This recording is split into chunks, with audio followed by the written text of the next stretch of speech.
एक नाही एकात लेक नाही, बापात ताईचा पत्त्या कुठंच नाही। आमदार असून दोन दोन वेळा तरी लोकांचे कामे होतच नाही। घराणेशाहीन बेजार लोक ही नवी मुंबईची हालत हाय। अवस्था पाहून बिकट शहराची एकच माणूस भिडत हाय। गजानन आला रनात हाय, गजानन आपल्या मनात हाय। रेल्वे इंजिनचं बटन दाबून आमदार हक्काचा निवडायचा हाय। एक नंबरचे बटन दाबून विकासाचा पाया रचायचा हाय। गजानन आला रनात हाय, गजानन आपल्या मनात हाय।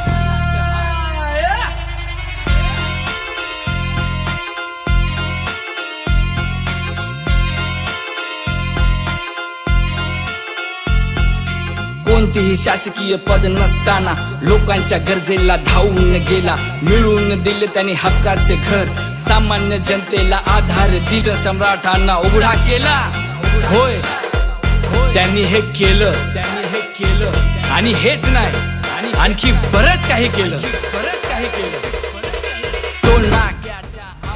नवी मुंबईतील बेलापूर विधानसभेचे मनसेचे उमेदवार गजानन काळे यांचा जोरदार प्रचार सुरू आहे।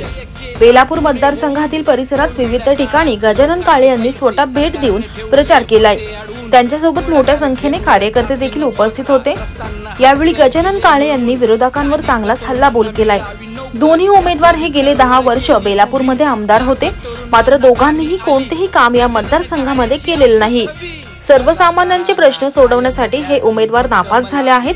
त्यामुळे गेले 10 वर्षात मनसेने केलेले काम नवी मुंबईकरांना दिसत आहे। त्यामुळे निश्चितच यांना बेलापूर मतदारसंघात परिवर्तन होणार असल्याचे विश्वास गजानन काळे यांनी व्यक्त केला आहे।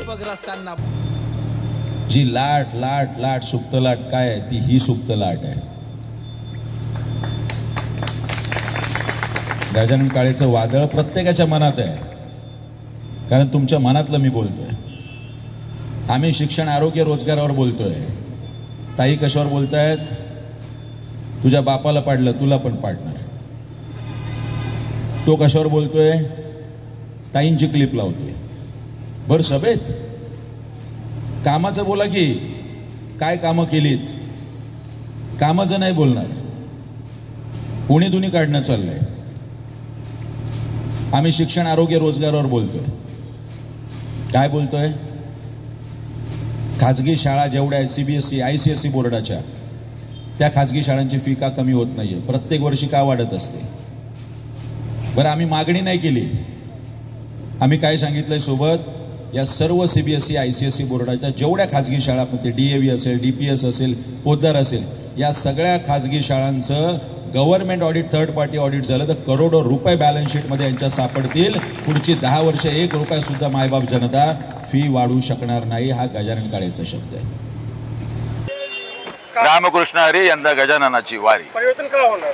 निश्चितपणे 10 वर्ष संदीप नाईक 10 वर्ष ऐरोली विधानसभेत आमदार होते, 10 वर्ष मंदाताई म्हात्रे या बेलापूर विधानसभेत आमदार होत्या। महाविकास आघाडी आणि महायुतीच्या या दोनही उमेदवारांनी 10 वर्षात कुठलंही काम या बेलापूर विधानसभेत केलेलं नाही। ना शिक्षण, आरोग्य, रोजगार, ना ST डेपो, या सगळ्या विविध प्रश्नांवरती मोठ्या प्रमाणात अपयश आहे आणि हे नापास झालेले उमेदवार आहे। त्यामुळे गेल्या 10 वर्षात मनसेने केलेलं काम, मग ते सिडको सोडतधारकांचे 600 कोटी वाचवणं असेल, कामगारांचे 135 कोटी रुपये वाचवणं असेल, 800 ते 1000 कोटी आम्ही नवी मुंबईकरांचे वाचवले आणि हे नवी मुंबईकरांच्या डोळ्यात देखत दिसतंय। निश्चितपणे यावेळी परिवर्तन होईल आणि सन्माननीय राजसाहेब ठाकरे आणि इंजिनवर लोक विश्वास ठेवतात। सर, तुम्ही ST बसांबद्दल बोलले। खाजगी बसेस जे आहेत, जे सातारा सांगली के जातात, ते वाशीमध्ये किंवा सानपाडाच्या ब्रिजच्या खाली इथे उभे राहतात, त्यांच्यामुळे खूप ट्रॅफिक लागते, काही दुर्दैवी घटना पण होऊ शकते। त्याच्यावर तुमचं मत काय आहे? हो, ST डेपो झाला तर आमची लोकच थांबणार नाही ना तिथे, आणि कोण कशाला खाजगी बसने प्रवास करेल? आणि हे काम मुळात आमदाराचं आहे ना। जर या गोष्टी होत असतील, त्यांची खाजगी बसेसनी लूट होत असेल, तिथे ट्रॅफिक होत असेल, तर या संदर्भात इथले लोकप्रतिनिधी काय करतायत?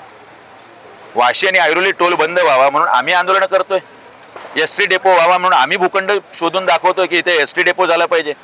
आम्ही शाळांच्या फी बद्दल बोलतोय, आम्ही आरोग्याच्या सुविधांबद्दल बोलतोय, आम्ही MIDC मध्ये आमच्या मुलांना नोकऱ्या मिळाव्यात म्हणून बोलतोय। आमदार काय करतायत? मोठ्या प्रमाणात पैसे वाटप आता विरोधकांकडून सुरू आहे। व्हिडिओ जर्नलिस्ट वसीम काजीसह पंकज बेनवंशी, आवाज टुडे, नवी मुंबई।